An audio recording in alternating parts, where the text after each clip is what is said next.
Sorry, South Carolina. Lightning did not strike 2 consecutive weeks. Mark Rogers TV, the voice of college football, breaking down the Gamecocks and the Gators from Columbia. Just 1 week removed from an upset of number 3 Georgia between the hedges in double OT. Will Muschamp's first win over a ranked team and a first win for the program since 2014 over a top 25 team. They could not duplicate the effort for 60 minutes against Florida at home. Gators win at 38-27. Mark Rogers TV, the voice of college football, breaking down the game we love each and every day. Even in the middle of May, content every day. If you love college football, like, comment, share, and subscribe right here. All right, let's look at it. Wet conditions, and they prove to be a factor, especially against the Florida passing game. We'll get to that in just a second. First play of the game, Rico Dowdle for 8 yards, but he got hurt, knocked out of the game. South Carolina's leading rusher, replaced by Mon Denson. To a certain extent, he ran for the first touchdown of the game to complete a South Carolina drive of 8 plays, 75 yards.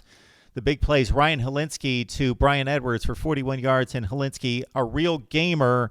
If you saw him on the sideline after he was injured against Georgia, he was very questionable for this week's game, but he gutted it out and played the entire game against Florida. Helinski to Edwards for 41 yards and to Shi Smith for 14 set up the drive that led to the Mon Denson touchdown run of 1 yard. Ton of Florida mistakes. They didn't look ready to play out of the gate. Noon Eastern time start coming off the letdown of losing in Death Valley last Saturday night, 42-28. So Florida didn't look prepared out of the gate. A lot of stupid mistakes on the first drive. 7-0 South Carolina. Mon Denson, only 19 carries coming in. Replaces Dowdle to a certain extent, although Tavian Feaster carried the load in the second half. Denson had 12 carries in this one for 58 yards. Kyle Trask had difficulty throwing the ball under these weather conditions. It was raining constantly, rain throughout the entire game. The field was soaked, the ball was soaked, and he had issues throwing the ball. It was obvious. Couldn't grip the ball well. Some quarterbacks deal with that. He did have on the first or second drive of the game a good seam pass to Jacob Copeland for 32 yards that led to a 48-yard field goal by Evan McPherson. But the Gators could have scored a touchdown. Trask completely missed LaMichael Pirine. He didn't miss him in terms of not seeing him. He saw him. He floated the ball to him. But again, he lost the grip on the football, and Pirine was wide open for a probable touchdown. And so the Gamecocks led it at 7-3. All right, Tavian Feaster then got involved in the game, and in a big way, he ripped up the gut for a big gainer on a field goal drive for South Carolina that made it 10-3 at that point off the foot of Parker White. Tavian Feaster, 25 carries for $175 against the Gators front. Will Muschamp, this was beautiful, made up a T-shirt for his defense that was handwritten by Will Muschamp. Didn't have the T-shirts made up. He took the marker himself and just do. They read, "I gave up 367 rushing yards to Florida. I gave up 367 rushing yards to Florida." That's what happened in the Swamp last year, as South Carolina should have won the game, had the lead the most of the game, and blew it in the final 4 or 5 minutes in the Swamp. Will Muschamp's defense this year only gave up 154 yards to Florida on the ground, but one of the big reasons why was Dan Mullen's play calling. I didn't necessarily understand it, and I respect Dan Mullen as an offensive coordinator and play caller as much as anybody in the country. But Florida, despite Trask's issues throwing the ball under those conditions, and I've been impressed with Trask and his assignments thus far. He's been exceptional. I've been extremely impressed with his ability to throw the ball downfield, but in this game he was having obvious problems. But Dan Mullen insisted on throwing the ball, and against a defense in which they ripped it up for 367 on the ground last year. 17 of Florida's first 24 plays were passes, and they continued generally to flounder early, losing 10-3 at this point. But Trask did hit Jacob Copeland for a touchdown on the seam route. It was a better wide receiver play than it was a pass. It was a decent pass. It was in the vicinity. Copeland went up and got it, beat Jamie Robinson on the coverage. R.J. Roderick, the safety, got over there late. He overran the play. and it was a touchdown from Copeland to make it 10-10. Helinski kept going deep and kept missing receivers. He missed Edwards once. He missed Shi Smith twice on deep throws, one in which Shi Smith completely duped the safety and was deep down the seam, down the middle of the field, and he missed him. So 3 misses by Helinski going deep to receivers that were open, one of them wide open. Jeremiah Moon made his presence known. This is a 2016 signee out of Hoover, Alabama. 23-rated outside linebacker who has been plagued and really taken a back seat in the depth chart.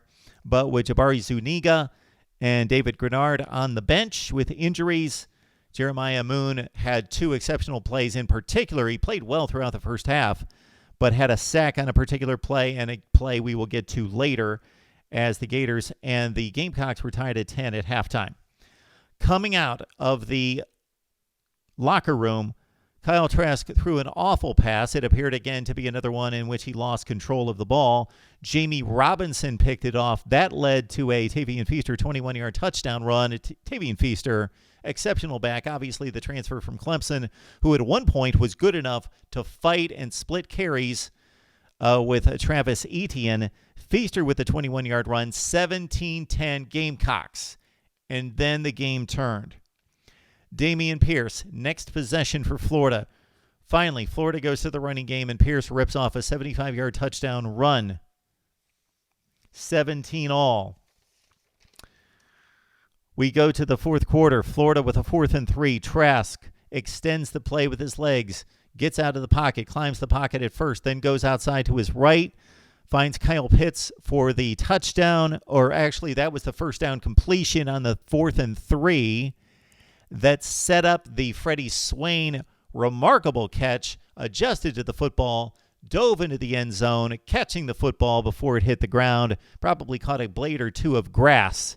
And this is the play that turned it around at 24-20 Florida with its first lead of the game, early fourth quarter. 8.5 minutes left to play. South Carolina is still just down 24-20. Confusion in the backfield. The mesh point messed up between Helinski and the running back. Helinski blindsided by Jeremiah Moon. This is his second huge play of the day, but he played well throughout. Kyrie Campbell with the fumble recovery at the South Carolina 30. Then the Gators took advantage. This was one of the big plays of the day. J.C. Horn with an apparent interception in the end zone. A remarkable play, diving catch in front of Jacob Copeland. But flag on the field. And this is where the South Carolina faithful came unglued. This is when they started throwing the water bottles and the more gentle of the fans throwing the white towels out onto the field. Of course, it was rainy, so people wanted to have the towels. They probably gave them out at the gate because they were flying all over the place. J.C. Horn with the apparent interception, but the flag on the field was due to, he actually didn't just defensive holding, but grabbed Jacob Copeland's face mask coming out of the break. He was clearly beaten on the play. He was going inside. Copeland was running the V to the corner. So Horn grabs his face mask, and that sets up the touchdown with the Pitts play. Kyle Pitts with the touchdown play on the next play, even though then there was the bad call on South Carolina. So this is the next play after the correct call made by the officials against J.C. Horn on the holding when he grabbed the face mask of Jacob Copeland. On the next play, Kyle Pitts scores the touchdown for Florida, make it 31-20. But they had either twins or trips to the right, did Florida. Josh Hammond with a blatant pick. Not just a pick, but he ran right into the DB, and he held him. So it was a pick and offensive holding, not called. Will Muschamp went crazy. The crowd went nuts. Otherwise, Florida has to kick the field goal to go up 7. Instead, they get the touchdown to go up 11, 31-20. Huge play in the game because there was only about 6 minutes left. Next time the Gamecocks get the ball, again, they're down 31-20. There's about 5 to 6 minutes left. 4th and 3 play. This was odd. Florida blitzes. Todd Grantham loves to blitz. That wasn't the odd part. The South Carolina guard completely whiffed.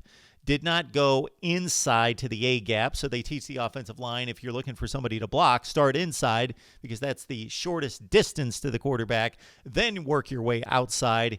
He missed the A gap.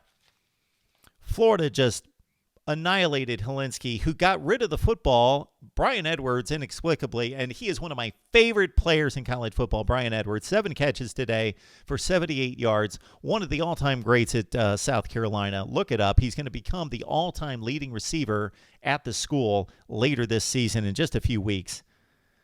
Dropped the football. Wasn't looking for it. It hit him. It looked like he was surprised. Just turned around. And he should have been looking for the football on the blitz. That's all there is to it. He would have had the first down. That basically ended the game right there. Florida with the football in South Carolina territory, up 31-20, 5 minutes left. And so there was a Tavian Feaster long touchdown run after that to pad his stats, and Florida responded off of this 4th and 3 that South Carolina did not convert. So Gators win at 38-27. Trask, 21 of 33, 200 yards, and 4 touchdowns with 1 interception. And again, he had all sorts of issues with the conditions, but still 21 of 33 for 200 yards. He's playing extremely well, and he managed. He managed under those conditions because it certainly was not comfortable for him. Damian Pierce with a long 75-yard touchdown run that gave Florida its first lead in the game. He had 7 carries for 87. LaMichael Pirine, 14 for 69. And Tavian Feaster, again, 175 on the ground. Helinski has had better days, 13 of 27 for a $137. Florida goes to Georgia. Of course, that's a neutral site game, I should say, in Jacksonville, Florida, Georgia, on November 2nd. Bye week for the Gators next week. And next week being October 26th, we've got Florida at Tennessee, or South Carolina at Tennessee, and of course the Gamecocks at 3-4 against what I said was the most difficult schedule in college football coming into 2019, and it's holding up that way. South Carolina obviously needs to win some games against its SEC Eastern Division foes to get back to bowl play this season. Your thoughts about South Carolina, your thoughts about Florida as the Gators survive in Columbia to come back from the loss in Death Valley and, of course, set up the big showdown between one-loss teams in the SEC East, Florida, Georgia. Let's talk Georgia. Let's talk Florida, South Carolina, the SEC East, right here at Mark Rogers TV, the voice of college football.